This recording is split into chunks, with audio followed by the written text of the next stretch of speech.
segundo erro que você deve evitar na sua jornada de preparação para o GMAT é fechar os olhos para o seu progresso. Como assim fechar os olhos para o seu progresso?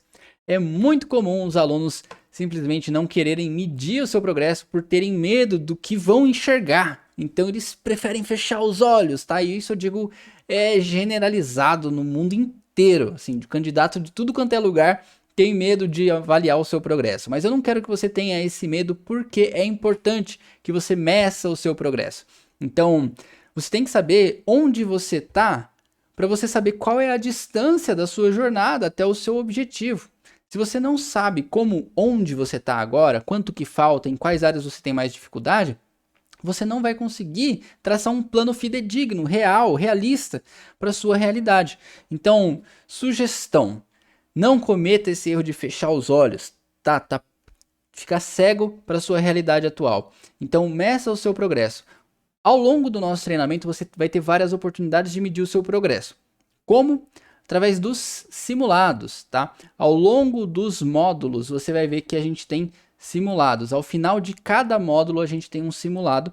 Faça cada um desses simulados para ver como que você vai performar neles, tá? São simulados com cada um 31 questões da parte quantitativa, envolvendo todas as matérias que são cobradas no GMAT. É natural que nos primeiros você mande pior, vamos dizer assim, porque você não viu todas as matérias ainda. Mas conforme você vai vendo mais e mais matérias ao longo do nosso treinamento, você vai começar a acertar mais questões. Isso é natural, tá? Então, mas não tenha medo, no início principalmente, de fazer o simulado simplesmente porque você tem medo do resultado, tipo, eu vou errar boa parte das questões porque eu não vi ainda as matérias. Foi desenhado para ser dessa forma, tá? Foi desenhado para você conseguir ter experiências de provas ao longo do seu treinamento desde o início. E é claro, conforme você for avançando, essas experiências elas vão se tornando cada vez mais frequentes. Inclusive, ao final do nosso treinamento, você vai encontrar um módulo com mais 5 simulados adicionais só para você praticar, fazer prova, para você se condicionar para a reta final antes de você fazer a prova oficial do GMAT ou a prova dos processos seletivos de consultoria, tá? Então, os simulados, eles estão aí para medir o seu progresso. Então, não feche os olhos a eles, tá? Então, olha, a segunda mensagem aqui é para você medir, mesmo que doa, tá? Meça mesmo que doa. A dor é um sinal de progresso, inclusive. Deixa eu pegar do meu roteiro aqui, tá? Meça mesmo que não seja a situação ideal, porque as chances são que nunca vai ser a situação ideal. Mesmo quando você for fazer a prova de fato, pode ser que não seja ainda a situação ideal. Porque a gente sempre tem como melhorar um pouquinho mais, ganhar um pouquinho mais de velocidade, ou estudar uma matéria a mais que pode ajudar a gente na hora da prova. Então a situação ideal nunca vai chegar. Então meça mesmo assim. É claro que você não pode só medir, certo? Entre uma medição e outra tem que ter muito trabalho, muita bunda na cadeira ali de você estudando para você conseguir garantir que de um ponto de medição até o próximo, você vai ter, né, você pode esperar algum progresso, tá? Mas entenda que a dor, né, essa dor que você pode até eventualmente sentir quando você vai fazer um primeiro simulado, ou um segundo, até um terceiro simulado, essa dor é sinal de progresso, você está saindo da zona de conforto, você está dando a cara a tapa, então isso é uma atividade louvável, tá? É elogiável você sair dessa zona de conforto, porque muita gente tem medo de sair da zona de conforto. Então, você dando esse passo à frente, você tá de parabéns, tá? Então, não feche os olhos, esse é um erro que eu quero que você não cometa.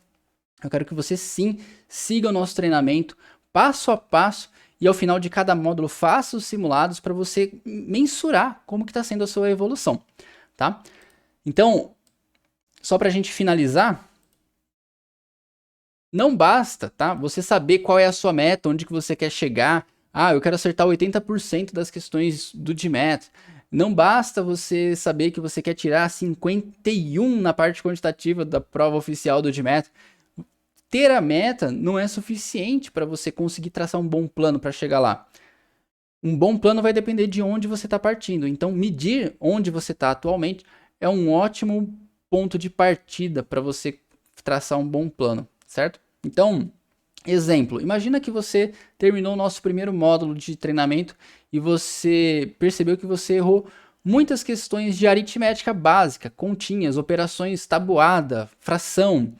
Então, esse é um bom ponto de melhoria que você pode atacar logo na sequência. Ou então, digamos que você terminou um simulado e percebeu que você errou muitas questões de geometria. Então você sabe que, poxa, geometria é um tópico que você tem que dar uma atenção especial quando você chegar lá. Então, medindo qual é a sua performance atual, você vai ter recursos, né? Você vai ter feedback da realidade para traçar um plano mais realista, individualizado, personalizado para a sua situação, tá? Então, dica número 2, não feche os olhos para a sua realidade, tá? Não cometa esse erro. Então, vamos agora conversar sobre o nosso terceiro erro que você deve evitar a todo custo na sua jornada de preparação.